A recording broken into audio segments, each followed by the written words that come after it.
आज ये सब बैठ जाओ, खान सिंह जी का भाषण सुनना, बैठ जाओ उधर, कोई उधर रखो आज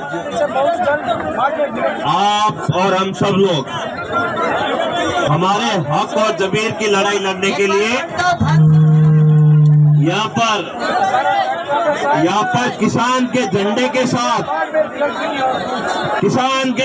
के साथ घोड़ा मालानी की सड़कों पर पहुंचे हैं। इस लड़ाई में किसान के हर बेटे का योगदान है और बड़ी मजबूती से किसान का हर बेटा। अब बैठो, पीछे वालों को दिखेगा, आप बैठोगे आगे वाले तो बैठो अभी। अरे सब व्यवस्था है, सुनो, बार में लेट हो गए तो वहाँ व्यवस्था कर दूंगा। 50,000 लोगों के लिए साथ में खाना कम नहीं पड़ा तो यहाँ कम पड़ेगा ही नहीं। आप ध्यान मत लो, चेतेश्वर दाता का वरदान है, सबके लिए अच्छी व्यवस्था कर देंगे और आज सरकार को झुकाएंगे। बस शांति रखना जरूरी है। और हम सभी लोग यहाँ कोई राजनीतिक रैली में नहीं आए हैं। हम सभी लोग किसी नेता को समर्थन देने नहीं आए हैं। हम सभी लोग हमारा हक लेने आए हैं। क्या आप अपना हक लेने के लिए तैयार हैं? अभी तहसीलदार जी हमारे बीच में आए थे, बता रहे थे कि भैया हम आपकी विभागवार वार्ता करवाने के लिए तैयार है। भैया ये विभाग यही बैठे थे, ये लोग यही थे, ये किसान के पुत्र यही थे, वार्ता करवा लेते। हम किसान के बेटों को 20-30 हजार रुपए के नीचे क्यों डाला? यहाँ आते ही नहीं हम लोग। भाई जब वार्ता हो जाती, जब बात हो जाती तो हमें यहाँ आना पड़ता क्या? नहीं आना पड़ता। जब आए हैं तो फिर आप तो रोजाना यही बैठे, आपसे क्या वार्ता करें? वार्ता करने के लिए बाड़मेर जाएंगे सीता भैया, कोई रुकने वाले नहीं है हम लोग। अगर किसी के माइंड में ये गलतफहमी हो तो निकाल देना, हम हनुमान बेनीवाल जी के सिपाही हैं। कान सिंह सामने खड़ा है, वो हनुमान बेनीवाल जी का सिपाही है। और आपकी लाठी में इतनी ताकत नहीं कि किसान के बेटों को रोक सके, और आपके शासन में इतनी ताकत नहीं कि आप किसान का हक खा सके। हमने पहले भी हमारा हक लड़ाई लड़के सड़क पर लड़ाई लड़के लिया है और आज भी हम हमारा हक सड़क पे लड़ाई लड़के लेंगे। अगर कोई ये विचार कर रहा है कि ये लोग आए ज्ञापन देके चले जाएंगे, भैया ये पद से देने का काम हमारा नहीं है। ऐसे कागजों को आप कहीं दूसरी जगह डाल देना। दूसरी का मतलब आप समझ गए भाई?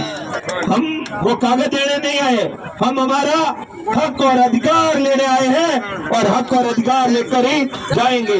भाइयों अभी ताजाराम जी बता रहे थे कि हमें अनुशासन के तरीके से चलना है। हाँ, जब तक कोई इशारा नहीं हो तब तक हमें कोई अपनी मर्जी से निर्णय नहीं लेना है। इशारा हो जाए कि कलेक्टर के अंदर, ऑफिस के अंदर घुस जाओ तो अंदर भी घुस जाना है, लेकिन बिना इशारे के मत घुसना। आप ऐसा ना हो हम पीछे खड़े हैं, सब लोग कहाँ गए, आगे चले गए, वैसे नहीं जाना है।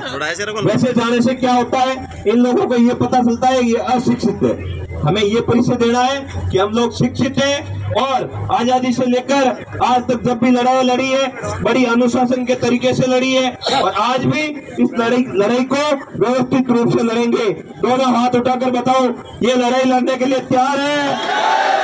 मजबूती से लड़ेंगे।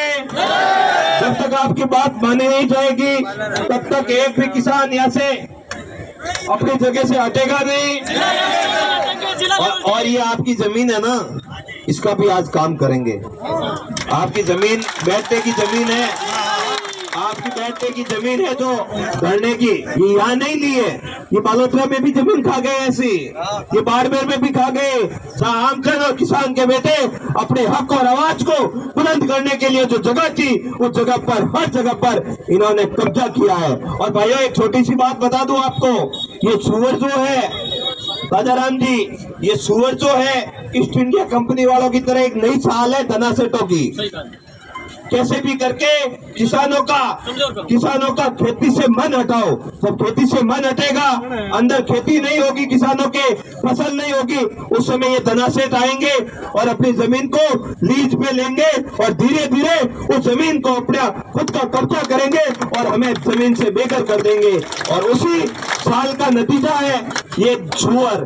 जगह जगह पर सुनियोजित तरीके से इन सुअरों को लाकर गांव में छोड़ा गया है और गांव में किसानों को परेशान किया जा रहा है, क्योंकि किसान दीवार तो बना नहीं सकता, इतना मजबूत है नहीं कि खेत के चारों ओर दीवार खड़ी कर दे। तारबंदी बनाए तो नीचे से निकल जाते और बड़ा खर्चा किसान कहाँ से करे। उस स्थिति में किसान खेती करना छोड़ रहा है, खेती से मोह भंग हो रहा है। तब ये लोग ताक में रहते।